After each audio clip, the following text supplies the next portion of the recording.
Everyone, आज हम लोग एटम और मॉलिक्यूल्स को कंप्लीट कर लेंगे टोटली। ठीक है, आज हम लोग इसके जो लॉज है वो सीख लेंगे और इस लॉ को करेक्ट करने के लिए जो जॉन डाल्टन ने 6 पोस्टुलेट लाया था उसको कंप्लीटली सीखेंगे। ठीक है, बहुत इंपॉर्टेंट है क्लास 9 के लिए ये चैप्टर।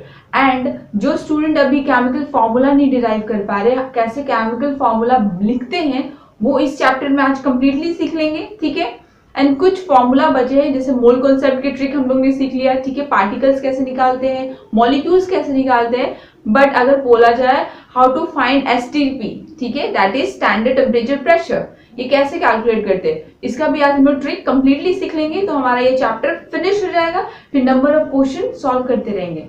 ठीक है, चलो हम लोग वीडियो स्टार्ट करते हैं और लॉज से स्टार्ट करते हैं। सबसे पहले हम लोग सीखते हैं लॉज क्या है और कैसे लॉ बनाया गया, लॉ में क्या बताया गया, ये सारे टर्म्स को क्लियर करते हैं। ठीक है, चलो देखते हैं।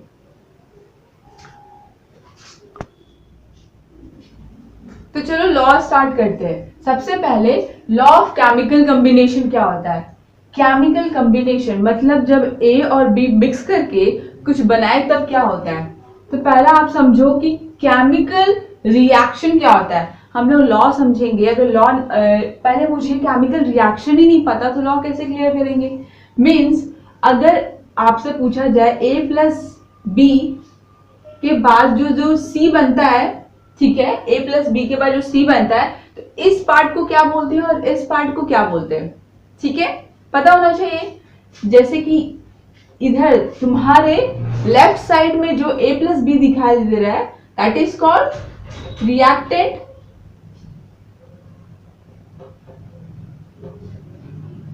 क्लियर, और जो तुम्हारे राइट साइड में दिखाई दे रहा है दैट इज कॉल्ड प्रोडक्ट। अब जब रिएक्टेंट मिक्स होके कंबाइन होके जब कुछ प्रोड्यूस करता है दैट इज कॉल्ड प्रोडक्ट, वो हमारा प्रोडक्ट बनता है। ठीक है, तो केमिकल रिएक्शन क्या है, एक तरह का रिएक्टेंट मिक्स होके प्रोडक्ट फॉर्म करता है। ठीक है, अब समझो जब केमिकल रिएक्शन होता है, ठीक है, तो क्या क्या चेंजेस आते हैं जब हम A और B को मिक्स करते हैं। ठीक है, वो किसी भी स्टेट में हो, किसी भी क्या स्टेट में हो।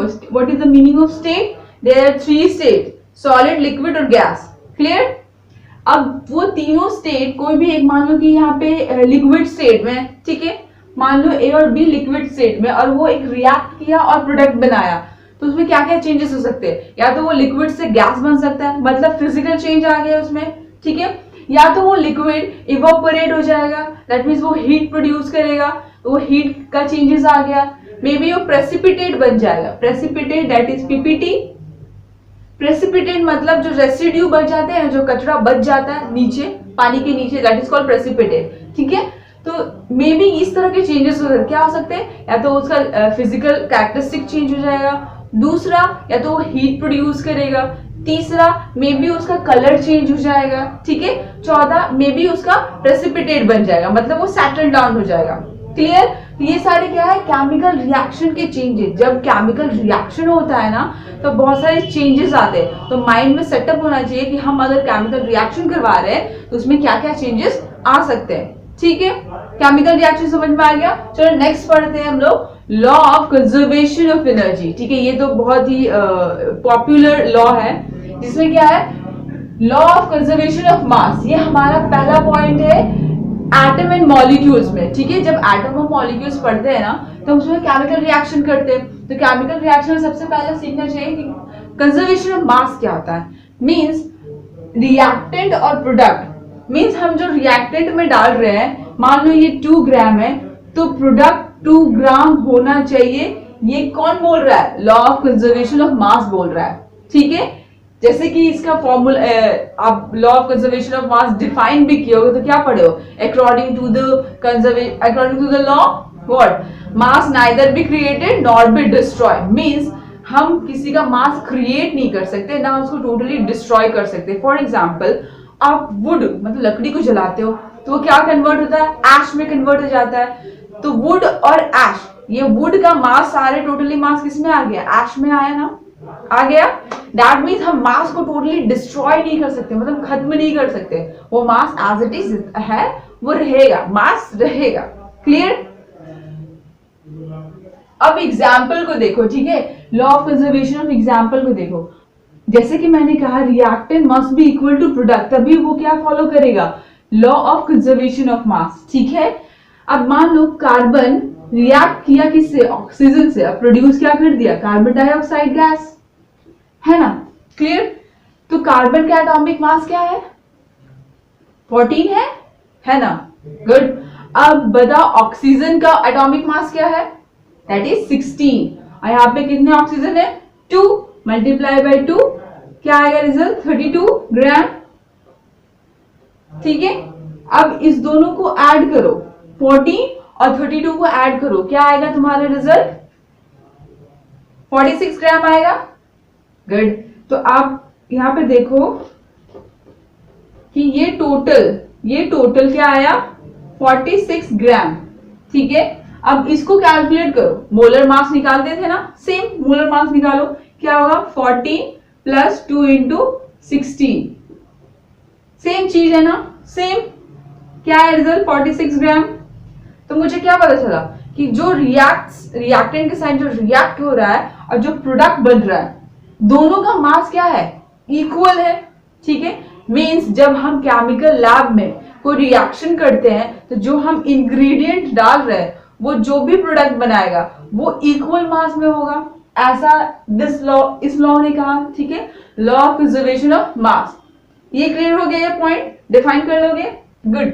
नेक्स्ट लॉ क्या बोलता है, लॉ ऑफ डेफिनिट प्रोपोर्शन, ठीक है। यहाँ पे डेफिनिट प्रोपोर्शन की बात हो रही है, ये प्रोपोर्शन की बात है। प्रोपोर्शन मतलब जब हम लोग मैथ्स में रेशियो निकालते हैं ना, 1:2 या 1:4, दिस इज डिवाइडेड फ्रैक्शन में, दैट इज कॉल्ड प्रोपोर्शन, ठीक है। डेफिनिट, अब डेफिनिट का मीनिंग क्या है भाई, डेफिनिट का मतलब जो फिक्स्ड है, जिसको हम और आप चेंज नहीं कर सकते। अब इसका एग्जाम्पल देखो, बहुत इंटरेस्टिंग है।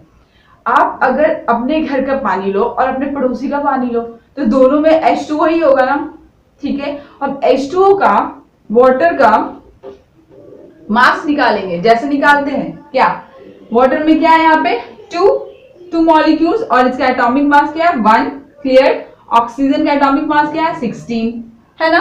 कहीं पर भी चले जाएंगे, किसी आउट ऑफ कंट्री में चले जाएंगे, फिलहाल भी नहीं जा सकते, कोवाइडी है, सॉरी। तो यहाँ पे क्या है, हाइड्रोजन 2 है और ऑक्सीजन 16 है, ठीक है।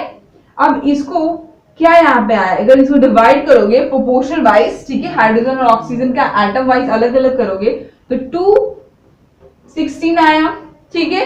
और इसका रेशियो निकालेंगे तो क्या हो जाएगा, वाटर का रेशियो क्या आएगा, 1:2, दैट इज 1:8, है ना। ये क्या है, ये हमें बता रहा है कि हमें वाटर, कहीं से भी वाटर लेंगे, वो चाहे वो कितना गंदा क्यों ना हो, उसका प्रोपोर्शन, उसका वैल्यू 1:8 ही होगा, 1:9 नहीं हो सकता, 1:12 नहीं हो सकता, ना 2:12 हो सकता है, ठीक है। बात आई समझ में, आई थिंक आ गई होगी। तो डेफिनेट प्रोपोर्शन मतलब क्या होता है कि जिसका रेशियो, ठीक है, बाय मास, किसका रेशियो, बाय मास। हम लोग मास देखे ना, हाइड्रोजन का मास निकाला ना, एटॉमिक मास है, ऑक्सीजन का एटॉमिक मास है ये, तो बाय मास, जिसका वैल्यू कभी चेंज ना हो, ठीक है, जिसका वैल्यू चेंज ही ना हो, that is called a definite proportion. This element are always present in definite proportion by mass in a chemical substances, ठीक है। एग्जाम्पल क्लियर, ये लॉ क्लियर हो गया, ये दोनों लॉ क्लियर हो गया, I think may be understand, ठीक है। नाउ अब हम लोग सीखेंगे जो पहले 2 लॉज हम लोग ने पढ़ा, ठीक है, वो दोनों को ऐसे ही क्यों हम लोग पढ़ ले, ठीक है। उसके लिए कुछ एक्सपेरिमेंट चाहिए, तो उसके बाद जॉन डेल्टन ने एक एक्सपेरिमेंट किया, ठीक है, और उस एक्सपेरिमेंट से इन्होंने 6 पोस्टुलेट निकाला, और ये 6 पोस्टुलेट वो 2 एक्सपेरिमेंट को प्रूव करने के लिए था, ठीक है। जो 2 एक्सपेरिमेंट हमने पढ़ा था वो क्या था, definite proportion and conservation of mass, clear. अब 6 पोस्टुलेट पढ़ो जो जॉन डेल्टन ने बनाया था, वो बहुत इंपॉर्टेंट है as a exam point of view, ठीक है। 6 पोस्टुलेट डायरेक्ट क्वेश्चन आते हैं सीबीएसई में, तो आप इसको ध्यान से समझ लो, क्योंकि ऐसा है कि ये समझ जाओगे ना तो आप खुद से लिख सकते हो, ठीक है। अब ना देखो, डेल्टन ने 6 पोस्टुलेट टोटल बनाए थे। पहला पोस्टुलेट उन्होंने क्या कहा कि matter is made up of tiny particles which is called atom. Clear? जैसे कि हम लोगों को पता था कि एटम क्या है, एक टाइनी पार्टिकल से बना होता है, ठीक है। तो वो उन्होंने प्रूव किया कि टाइनी पार्टिकल जो होता है उसको एटम कहते हैं, डाल्टन ने कहा था, ठीक है। That can not be divided, means जो छोटा सा टाइनी पार्टिकल जिसको हम एटम बोलते हैं वो डिवाइड नहीं हो सकता, मतलब फर्दर इसको हम लोग ब्रेक करेंगे तो वो डिवाइड नहीं होगा, वो उसका एक्सट्रीम लिमिट है, ठीक है। जब भी हम किसी को ब्रेक करते हैं, जब उसका स्ट्रीम तो बहुत अंत इनफाइनाइट लिमिट होता है ना, जो जब वो टूट ही नहीं सकता, that point is called atom. पढ़ा था हमने, बस वही चीज है। क्लियर? नेक्स्ट पॉइंट उन्होंने कहा कि एटम जो होता है मीन्स जो एटम्स आर नेवर फॉर्म्ड और डिस्ट्रॉयड, मीन्स हम एटम्स बना नहीं सकते ना उसको कंप्लीटली खत्म कर सकते। बात क्लियर है? ठीक। जो हम लोग पहला लॉस पढ़े थे कंजर्वेशन ऑफ मास, हम बना ही नहीं सकते, ना उसको हम डिस्ट्रॉय कर सकते, ना मास को बना सकते ना हम डिस्ट्रॉय कर सकते। वही पॉइंट है यहाँ पे, एटम को हम ना बना सकते ना हम डिस्ट्रॉय कर सकते। Clear? Good. During a chemical reaction, पर कहाँ पे? केमिकल रिएक्शन मीन्स अगर A प्लस B करके जो कंपाउंड बन रहा है C, that is C plus O2 gives CO2 gas, है ना। तो कार्बन प्लस ऑक्सीजन मिला के कार्बन डाइऑक्साइड बनाना, तो मीन्स यहाँ पे कार्बन का एटम था रिएक्टेंट में, तो प्रोडक्ट में क्या कार्बन का एटम है? ऑफ कोर्स है। दैट मीन्स हम एटम को ना हम कोई नया एटम क्रिएट कर रहे हैं ना इसको हम टोटली डिस्ट्रॉय कर रहे हैं। बात क्लियर है कि जो एटम यहाँ पे पर वही एटम यहाँ पर है। क्या ऐसा कभी हो सकता है कि हम यहाँ पे सिल्वर लिए और यहाँ पे आयरन आए?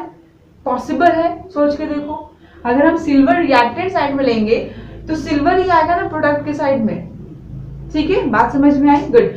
Next point, third point, atom of a given element, मतलब जो दिया हुआ है, जो एलिमेंट गिवन है, ठीक है, given element are same in size, mass and chemical properties.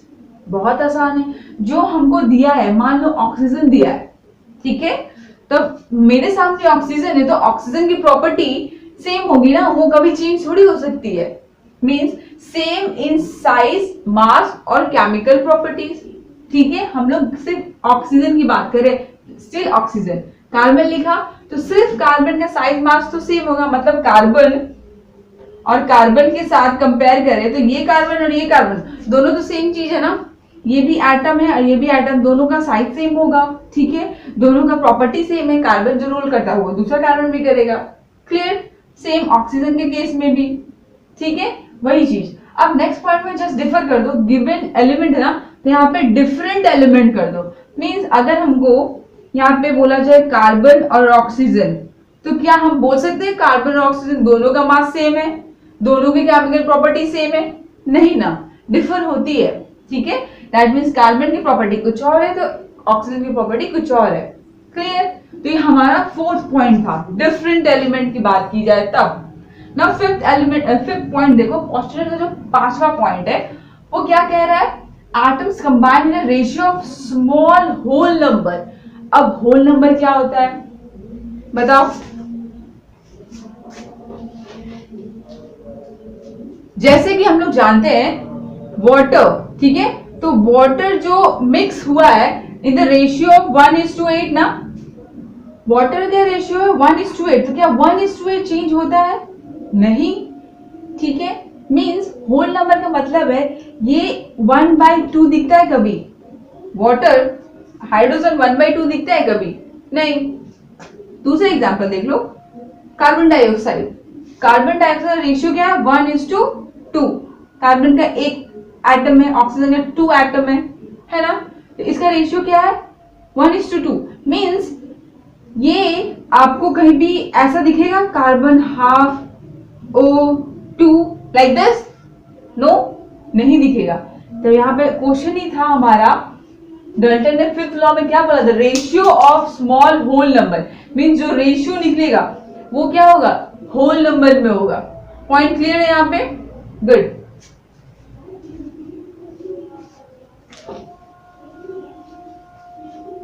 And the last 6 point, ये बहुत ही इंपॉर्टेंट पॉइंट है वो क्या है, the relative number and kind of atom are constant in a given compound. Relative number and kind of atom मतलब जैसे कि वाटर आपने लिया, इजी एग्जांपल है इसलिए मैं इसको ले रही हूं, ठीक है।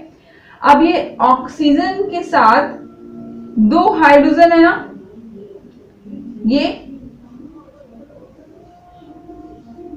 इस ऑक्सीजन के साथ 2 हाइड्रोजन है, तो क्या लिख रहा है, kind of atom are constant, means oxygen water molecules में ऑक्सीजन के साथ हमेशा हमेशा 2 हाइड्रोजन अटैच होता है।